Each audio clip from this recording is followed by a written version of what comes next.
Remember this? Carol Vorderman and co. Already started. I mean, everyone's looking very glum round these parts. Come on. Labour landslide. 14 years of corruption and lies and gaslighting. You've got two disgraced chancellors, Tory chancellors in the studio. You've got Nadine Dorries, you know, a woman who barely turned up for as her last year as an MP. And everybody out there is thinking, no more of this. No more of the lies, of the deceit. Yet it took Labour only 14 months. Well, phase 2 of Sir Keir Starmer's government is well and truly underway. So we go into phase 2, 1st of September 2025, in good spirits, confident and with conviction. So what was left of the Prime Minister's confidence and conviction has already faded in the space of a week. After the resignation of Angela Rayner, who was caught dodging property tax, another disgraced Labour figure has left government today. This time it is Lord Mandelson, as new revelations about his cosy relationship with convicted paedophile Jeffrey Epstein meant that his role as US ambassador was completely untenable.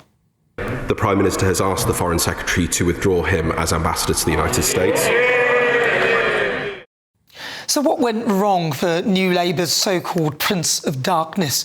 Well, he was a highly controversial choice in the first place. First of all, in 2019, he had publicly slagged off Donald Trump before issuing a grovelling apology earlier this year. A Trump campaign advisor branded him an absolute moron. American president who is little short of a white nationalist and racist. I consider my remarks about President Trump as ill-judged and wrong. I think that he has won fresh respect. He certainly has from me. Oh, and it turns out he hadn't been particularly kind about the Prime Minister either. Starmer needs to shed a few pounds, and that would be an improvement. And he wasn't a stranger to scandal by any means, resigning from cabinet in 1998 after accepting a personal loan from a cabinet colleague, and then again in 2001 after a passport scandal involving an Indian billionaire. I want to remove myself from the countless stories of controversy, of feuds, of divisions, and all the rest, all the other stories that have surrounded me. I want, in other words, to lead a more normal life. Except his life was far from normal. It was his shadowy relationship with Jeffrey Epstein that quite rightly attracted the most scrutiny. Mandelson was often eager to shut down questioning, once telling a reporter that the story was just an obsession as he told them to F off. But the new revelations began on Monday as details of a birthday book for the American financier were released. Mandelson's message from 2003 stretched across 10 pages, in which he called Epstein his best pal, who had mysteriously parachuted into his life. He also described one of Epstein's glorious homes that he likes to share with his friends, with the added line, "Yum, yum." He signed it off, "We love you." Lord Mandelson immediately said he regretted this relationship. A tremendous sense, a profound sense of sympathy for those people, those women who suffered. I regret very, very deeply indeed carrying on that association with him for far longer than I should have done. But on Tuesday evening, The Telegraph reported that he had worked with Epstein on a £1 billion business deal after he had been convicted for child sex offences. Despite this, yesterday, Sir Keir Starmer defended him on question after question after question. The relationship between the US and the UK is one of our foremost relationships, and I have confidence in the ambassador in the role that he is doing. It's embarrassing that the Prime Minister is still saying that he has confidence in a man who was brokering deals with convicted child sex offenders while sitting in government. That is... And later in the afternoon, the Times reported that in 2002, Mandelson wrote a memo encouraging the Prime Minister, Tony Blair, to meet Epstein, given their business interests. And the final nail in the coffin, The Sun broke the story that whilst Epstein was facing charges over soliciting a minor in 2008, Lord Mandelson emailed him, "Your friends stay with you and love you." He urged Epstein to fight for an early release. He said, "Reminder, you are fighting back, so you need strategy, strategy, strategy. Remember the art of war." After his sacking, Number 10 refused to say when the Prime Minister was made aware of the new material, nor how much he knew before giving him the Washington job. And Sky News later reported that Britain's security services expressed concerns about Mandelson a whole year ago, but Downing Street have denied the claim. But all of this is beside the point. I think there is no way that he should ever have been appointed in the first place. And most importantly, in the space of 24 hours, Sir Keir Starmer defended, praised and then sacked Mandelson. What does that say about the conviction of our government? And as for Lord Mandelson himself, his political career seems to have ended how it begun, embroiled in a storm of sleaze. Hello, I'm Bev Turner. Now, it can feel like the money in our bank accounts at the moment does not keep up with the cost of living, and maybe there's a solution. I'm here today with the CEO of TallyMoney, Cameron Parry. Cameron, what is TallyMoney? Well, Bev, with TallyMoney, you get a current account and a debit card, but instead of pounds, you use milligrams of gold as your everyday money. So why gold? Gold traditionally is a great store of value. It has, on average, gone up at over 11% per annum for the last 25 years against the pound. It's tripled in value in the last decade. And in the last 2 years alone, it's increased by 50% against the pound. Banks' savings products just can't compete with that level of growth. But this isn't just about gold. This is about a currency that you guys have created at TallyMoney. Explain it to me as though I'm an idiot. So, look, people need to be able to hold their earnings and build their savings in a money that retains its value and remains in their legal control and remains theirs to access, away from government control. Great. You had me at not exposed to government control. You should feel safe and happy with your money. You should have peace of mind. The more money you see in your bank balance, and that's the type of thing we're trying to deliver, and give people choice in the type of money they get to use every day. Brilliant. Thank you so much, Cameron. Thank you.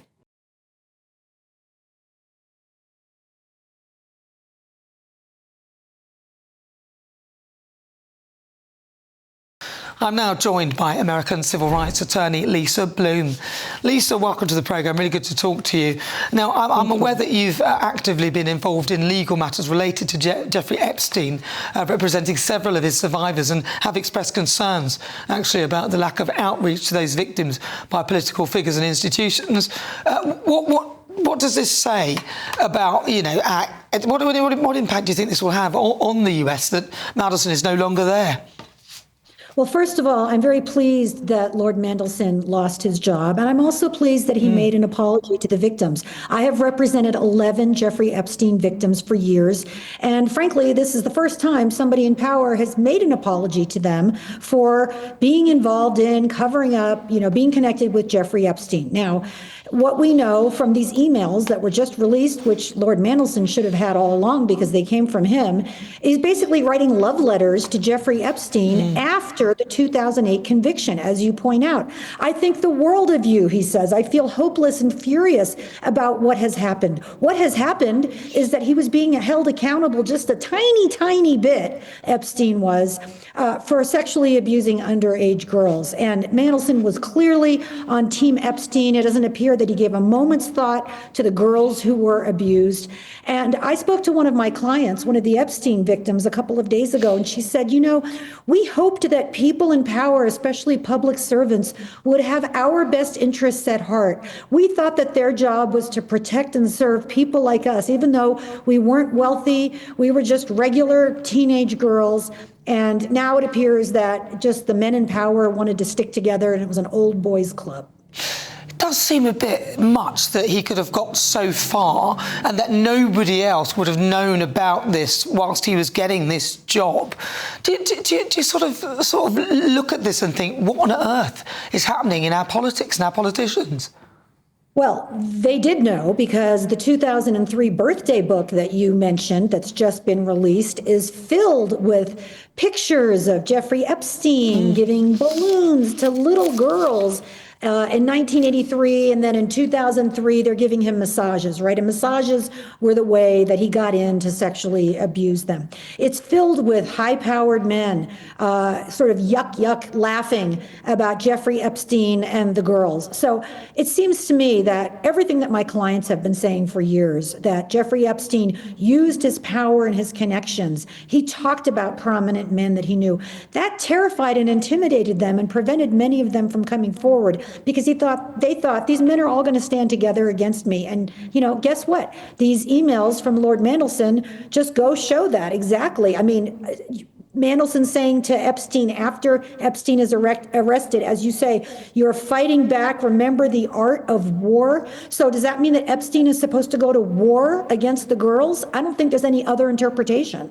Yeah, it's shocking. Lisa Bloom, thank you very much for joining me. She's an American civil rights attorney.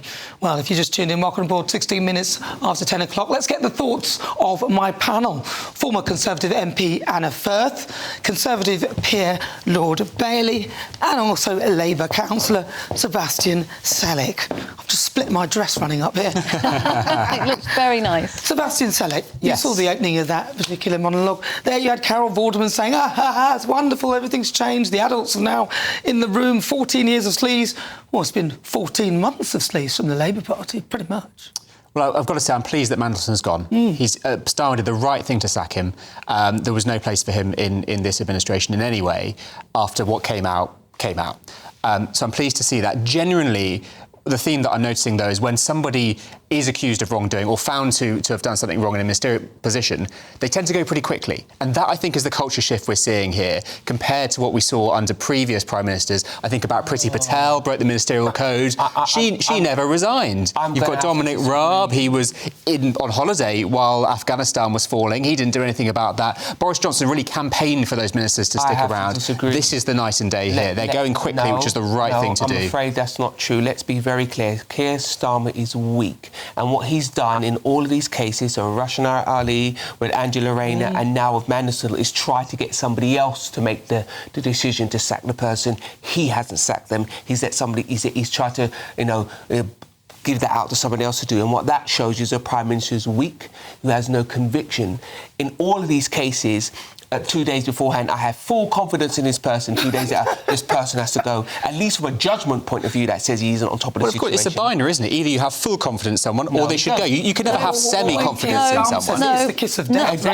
Yes, that's the Keir Starmer playbook. I've got full confidence in you, unless that is the whole public and everybody else decides that I'm an absolute idiot. In which case, I will change my mind and get rid of you. But best still, I will get the ethics commissioner to look at it. Correct. Because I can't quite make that decision myself, even though I'm a hotshot lawyer. I need someone else to help me. This Nana, is absolutely disgusting, and this is a Prime Minister with no moral compass, because we could see, the whole world could see on Monday that Mandelson was sucking up to this guy. And, that love letters was the right expression. It was disgusting the content of all those letters to Epstein. We could see it, the Prime Minister could see it, and yet he said he had full confidence in him. Even when he was appointed, though, when he'd called President Trump a danger to the world and all this kind of stuff, he didn't seem like the right person for the job. I don't understand why Keir Starmer even gave him the job. This is the problem. Keir Starmer doesn't have any authorities. He's trying to build friendships now.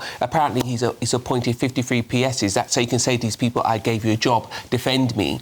What you should do is take a leaf out of Tony Blair's book. Even David Cameron's book, they had authority in their parties. So people looked to them. They didn't need to be bribed. But what he should do is have a bit of common sense. Lord Mandelson was dismissed by 2 previous Labour Prime Ministers for corruption.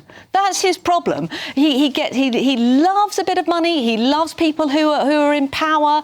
That's why he borrowed the $300,000 to buy a flat for himself. He then sucked up to the Hindujas and was helping them to get a passport or some other document. He is not a man of integrity. He should ever be representing our national interests. And it was obvious to everybody else. It's now finally obvious to the Prime Minister, but too late. His position is untenable, and Mandelson should not be a member of the House of Lords. It also goes to a slightly deeper place about how he spoke about the people he's meant to be working with. I think that always put him on the back foot a little bit. You know, if you're going to be in those high positions, you do need to temper your speech with a little bit of control. And very briefly, Sebastian, what does it say about the Labour Party? They've had so many people just have to go under bad circumstances. Louise Haigh, Rashanara Ali. Who else have we had? We've had a list of... We had the anti-corruption. Michael Ainsworth, Angela Rayner. I mean, this is just Tulip Sadiq. Tulip Sadiq, anti-corruption They've all done minister. bad things and they've paid the price. But find me any government that hasn't had resignations. It is just the normal course of being in government. No, you've had 13 scandals or resignations already. There's not been 13 resignations. What are you talking about? Or scandals, like Lord Ali, that was a scandal. Yeah. OK, like, we can argue over what's a scandal and what isn't. Like a Labour MP smacking someone to the ground in his constituency. That was a scandal. You've had 8 resets. This is, what's going to be the... resets. You're making up numbers out of what's going on. No, you haven't. You're pulling numbers out of the sky. Well, milestones, missions, priorities. A couple of weeks ago, he's phase 2. We must be in phase 4 now, at least. I love Keir Starmer's phases. I love his phases. It lets me know where we are. All right, well, it's in response to the release of the latest emails. Lord Mandelson told the BBC, I relied on assurances of his innocence that turned out later to be horrendously false. His lawyers claimed that it was a shakedown of him, a criminal conspiracy. I foolishly relied on their word, which I regret to this day. Also, apologies for the swearing, by the way. And the Prime Minister, as official spokesperson, said that he had no plans to speak to Lord Mandelson about the letter and declined to say whether Sir Keir Starmer knew about the extent of Lord Mandelson's friendship with Epstein or whether he knew about the photo album.